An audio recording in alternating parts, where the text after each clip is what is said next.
Hello દોસ્તો, નમસ્કાર. સ્વાગત છે તમારું ફરીથી મારા એક નવા વિડીયોમાં. તો આજે આપણે બનાવવાનો છે રવાનો હાંડવો. તો અત્યારે ચોમાસાની સિઝન ચાલતી હોય છે અને શાકભાજીમાં પણ ખાસ કશું આપણે મળતું ન હોય ત્યારે જો આપણે ઇન્સ્ટન્ટ આ રવાનો હાંડવો બનાવી અને આપણે એક ટાઈમનું જમવામાં પણ આ ચાલી શકે છે. તો આજે ચાલો આપણે રવાનો હાંડવો બનાવીએ. તો આ મેં 1 કપ દળદળો જે આપણો રવો હોય છે એ લીધો છે, જે આપણે સૂજી હોય એ જ મેં લીધો છે. તો એને હવે આપણે એક વાસણમાં એડ કરવાનો છે અને એમાં 4 ચમચી જેટલો આપણે બેસણ એટલે કે ચણાનો લોટ આપણે એડ કરવાનો છે.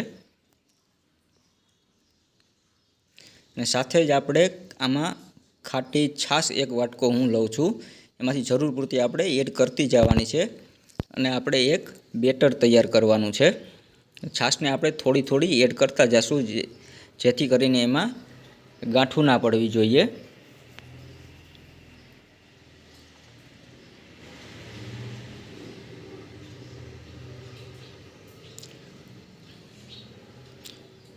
હું આમાં બધી છાશ જેટલી જોઈએ એટલી એડ કરતો જાઉં છું અને આ રવાનું અને આ ચણાના લોટનું બેટર એક હું હાંડવા માટે તૈયાર કરતો જાઉં છું.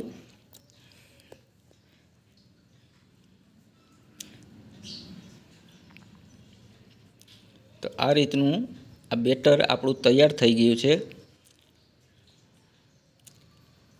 અને આ બેટર આપણું થઈ જાય ત્યારબાદ આને 5 થી 10 મિનિટ આપણે રેસ્ટ આપી શકીએ.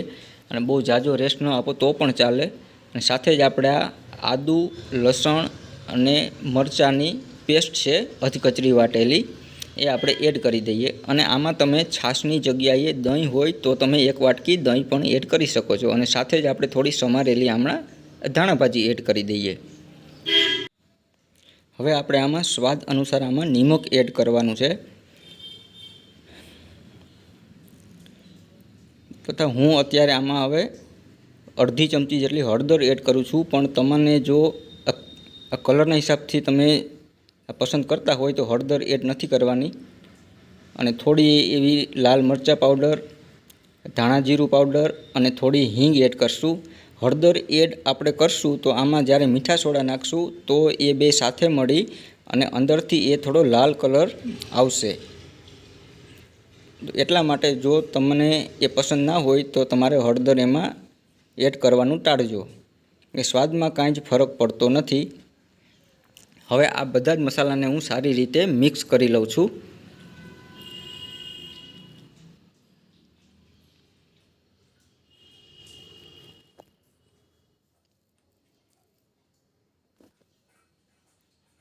હવે જ્યારે આપણે હાંડવો બનાવવાનો હોય ત્યારે જ આ આપણે મીઠા સોડા છે, સાંજીના ફૂલ જે આપણે ભજીયામાં એડ કરતા હોય છે, એ આપણે એડ કરવાનો છે. તો હું આમાં આ 3 થી 4 ચપટી જેટલો સોડા લઉં છું અને આ રીતે આપણે એને આમ એડ કરવાનો છે. જ્યારે આપણો વઘાર તૈયાર થઈ ગયો હોય અને ત્યારબાદ જ એડ કરવો. આપણું તેલ ગરમ થઈ જાય એટલે આને સોડા નાખી અને આ બેટરને હલાવી લેવું, એટલે એકદમ એ બેટર ફૂલવા લાગશે અને આપણા હાંડવામાં સારી એવી જાળી પડશે. આમાં આપણે લીંબુ નાખવાની જરૂર રહેતી નથી, કારણ કે આ આપણે બેટર છાશમાં અથવા તો દહીંમાં જ તૈયાર કરેલું હોય છે. તો હવે આપણે હાંડવાનો આ વઘાર કરીએ છીએ, આ તડકો. તો એમાં મેં આ તેલ લઈ લીધું છે. તો આપણું તેલ ગરમ થાય એટલે આપણે એમાં રાઈ એડ કરી દેવાની છે, ચમચી 1. રાઈ આપણી બધી જ તતડે ત્યારબાદ આપણે 1 ચમચી એમાં જીરું એડ કરવાનું છે.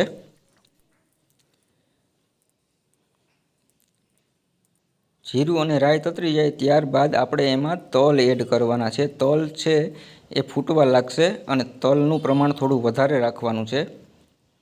અને સાથે જ આપણે મીઠા લીમડાના પાંદ પણ એડ કરી દેવાના છે. અને ત્યારબાદ તરત જ આપણે જે આપણો હાંડવાનું બેટર છે એને આપણે આમાં એડ કરી દેવાનું છે.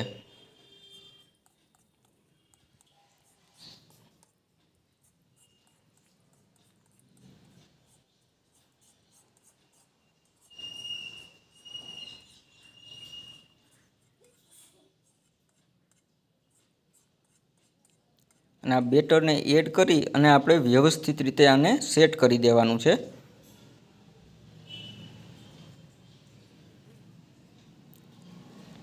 અત્યારે આપણે તેલનું પ્રમાણ થોડું વધારે લાગે છે, આમાં લાગે છે, પણ જેવી રીતે આ ગરમ થઈ પાકશે તો આ તેલ છે એ બધું જ અંદર શોષાઈ જશે અને હવે આપણે આને 10 થી 12 મિનિટ જેટલું આને પાકવા દેવાનું છે મિત્રો।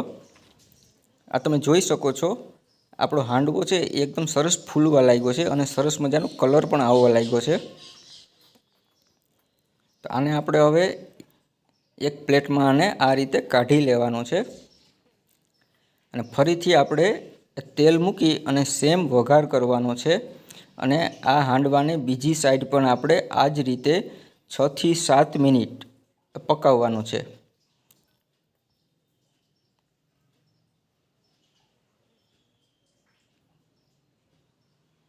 આ મિત્રો હાંડવો ખાવામાં ખૂબ જ સ્વાદિષ્ટ લાગતો હોય છે। તમે આને ખજૂર આંબલીની ચટણી સાથે પણ ખાઈ શકો, દહીં સાથે પણ ખાઈ શકો છો અને આ ઇન્સ્ટન્ટ તરત જ બની જતો હોય છે અને આ બાળકોને પણ ખૂબ પસંદ આવતો હોય છે। તો એકવાર જરૂરથી ટ્રાય કરજો અને જો તમને આ મારી રેસીપી પસંદ આવી હોય તો વિડીયોને લાઈક કરજો અને ચેનલને જરૂરથી સબસ્ક્રાઈબ કરજો।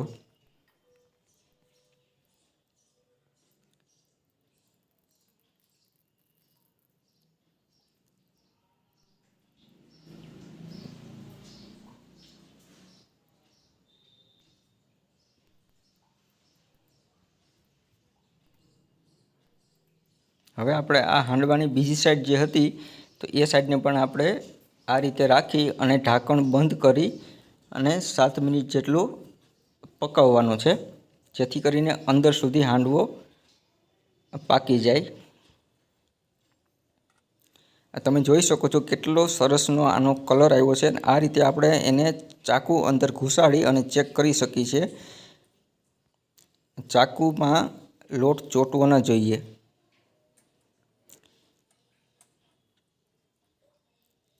તો મિત્રો આ આપણો હાંડવો છે એ તૈયાર થઈ ગયો છે। તો હવે આપણે આને સર્વ કરી દઈએ।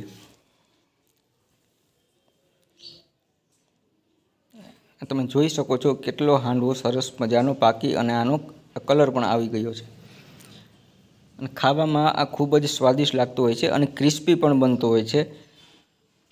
તો એક વખત આ જરૂરથી આ રેસીપી બનાવજો, ટ્રાય કરજો અને કોમેન્ટ કરીને જણાવજો। તમને જે રીતે ખાવાનું પસંદ કરતા હોય તો તમે એ રીતે આને સર્વ કરી શકો છો મિત્રો। તો હું અત્યારે આના 4 પીસ કરી દઉં અને સર્વ કરું। તો આ તમે વચ્ચે જોઈ શકો છો આમાં થોડો મેં તમને જેમ પહેલાં વાત કરી હતી કે હળદર અને સોડા છે એ મિક્સ થઈ અને થોડી રાસાયણિક પ્રક્રિયા કરે અને કલર ચેન્જ કરતું હોય છે। તો તમે હળદર નહીં નાખો તો અંદરથી આ લાલ નહીં થાય અને કલર સરસ આવશે।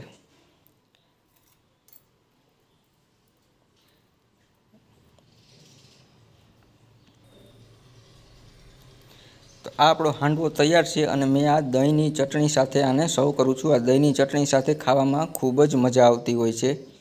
તો આ આપણો તૈયાર છે રવાનો ઇન્સ્ટન્ટ હાંડવો।